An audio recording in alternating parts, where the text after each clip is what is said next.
Welcome back to my channel. Today I would like to talk about unicorn customers for your art business. So unicorn customers, who are they? I just made it up. I think the unicorn customers are very crucial for your art business, and they are wonderful, they are cheerful, they are loving, and they are wealthy, because just like unicorn multi-billion-dollar companies, if a startup is really successful and past 1 billion, we call them the unicorn companies, and you should find your own unicorn collector that would grow with your art business and invest in you, believe in your brand, at the same time that they are happy about what you are offering to them. I make a video every day. Last week I was talking about the customer lifetime value and how to serve your customers. If you have not watched those videos, make sure you go to them and click on the subscription, not miss the upcoming videos. Today, I would like to focus on this very specific kind of customers that you would like to know. Those unicorn customers, do you think they are more likely to be your existing customers or new customers? Likely you might say, hey, I don't know any unicorns yet, so they might come from my new customers because I don't know anyone who is like what you're talking about. But I think that they are from your existing customers, but they have not turned out to be the unicorns yet. Maybe they're just very beautiful horses and they will grow wings and horns, you never know. So how to turn your customers into unicorn customers? Well, why I think they're from your existing customers, there are 3 reasons. Number 1 is that it has been proven that existing customers are more likely to place a new order because they know your business already. Do you have your favorite restaurants that are stores that you like to always go back? And you feel good going back because you know the people, you know the service staff, you know the style, you know what you're getting. It's the same when it comes to purchasing artworks. If a customer had bought a piece from you, more likely he would need another piece and he'll come back to you, not an unknown artist, because he feels safer, he feels more at home coming back to someone he already knew. Secondly is that they're more likely to tell a friend about your art business, about your artworks, your story. And it's very important because acquiring a new client is very difficult. And they will unlikely to recommend if they have not purchased from you. For example, would you recommend a product, maybe a hair shampoo or a face cream? Would you recommend a product to family and friends that you have never tried? I don't think so. Like personally, I wouldn't recommend a product I don't personally use. So if they have purchased art from you, it's more likely when someone else asked them, hey, did you know that if I want a piece of art, where could I get this kind of art? It's more likely those people will recommend your work and you're growing your business. It's very important for you to have the free publicity so you don't invest in, it's almost effortlessly acquiring new customers through existing customers. So they are more important and they're more likely to be the most crucial part of your art business. Last but not the least, your existing customers are more likely to be forgiving you. They're more forgiven when it comes to you making a small mistake. Imagine they ordered artwork with a frame and you made a mistake in the shape, the color, the material of the frame. The second week, the customer comes in to pick up the frame and realize it was not the right one.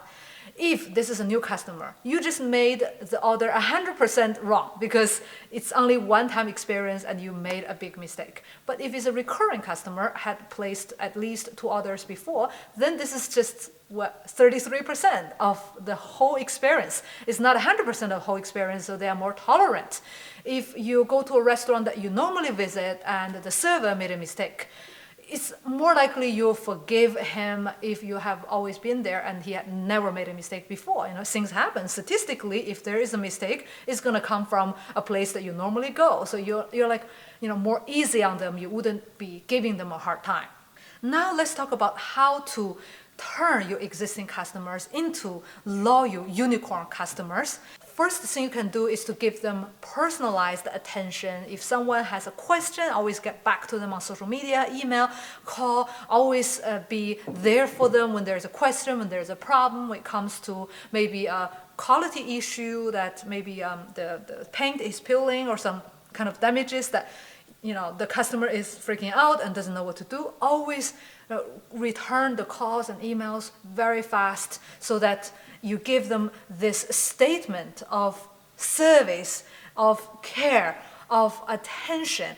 so that they feel there is a personal connection with you. And once it's personal, the bond is stronger and it's more likely for the customer to come back to you again. Second, always survey your existing customers. Ask them to give you a rating, a review. Maybe sometimes it's a personal review that is not published somewhere, or give them a link to your Google Map and ask them to review you on Facebook, TripAdvisor. Even they don't give you 5-star, 4-star is good enough, because at least they are giving you feedbacks about their experiences so you can improve. And it's very important to know what you're doing right, what you're doing wrong, and it's a huge part of the learning as a business owner. Third thing is about giving discounts and generous gifts. When a returning customer, recurring customer is coming back to purchase art print, merchandising, artworks from you, always upfront give them something to, like a small gift or a discount code. Give them a gift and be generous, because imagine if you don't offer something special and the customer might feel that you're not really giving them extra care and attention. Also, they might ask for a discount. It's unlikely if you throw in all the goodies and they would still ask for a discount. They really need to have really thick skin. Usually, they'll be they feel very embarrassed to ask for extra discounts when you're already being very generous. So be upfront generous and don't wait your customers to ask a discount. Last but not the least, don't wait until your customers need this retention to retain them. Like, don't wait until they are leaving so that you say, hey, come back, I'll give you a discount, I'll give you gifts, and I will return your calls and emails. Don't wait until it is too late. And I think it's similar to, I guess, dating or other kind of personal relationships. Give a very regular maintenance and give undivided attention. At least you make them feel like you're giving them undivided attention when you are in the process of selling something, maybe a commissioned piece, totally bespoke to your customers. When you are painting it, when you are retouching it, give very timely updates so that you give them impression that you are spending a lot of energy and time to this specific customer, so they feel like they are the VIPs. And once you regularly retain them, it's unlikely for them to be upset and leave you and look for another provider for their home decor. If the customer already complained and went away from you and not being in touch with you, it's very hard for you to give them a different impression. And it's like, come on, try to get back your exes. And it's like, it's harder. It's easier to impress a new girl or boy because you are starting from zero. So don't wait until you accumulate negative points. Until that point, it's too late for you to recover these clients. So what I'm trying to say with all of that is that I think that you're not mining the most out of your existing customers yet. I think your customers, although they are not so wealthy yet, there are a lot of potentials for you to continue working with them until, imagine, they get promotions, they get better jobs, and they grow older, they have more disposable income, and this is when you have more and more opportunities with them. They will keep coming back to you because they know you, they feel like you are their best friends in the world of art, and that's a relationship that nobody could replace over such a long time. So this is your opportunity. Every single client who walks through your door could be your next unicorn customers and could change your art business altogether. So if you cannot afford giving your client gifts, at least give them a very good attention, customer service, always answer them emails and calls. I know that it will take you valuable time, but it's totally worth it than trying to chase after new clients on social media. And it's more costly for you to acquire a new client than servicing your old clients. Thank you very much for watching this video. I would love to know what is your client strategy. Leave me a comment below and I will get back to you ASAP. I make a video every day. So until the next time.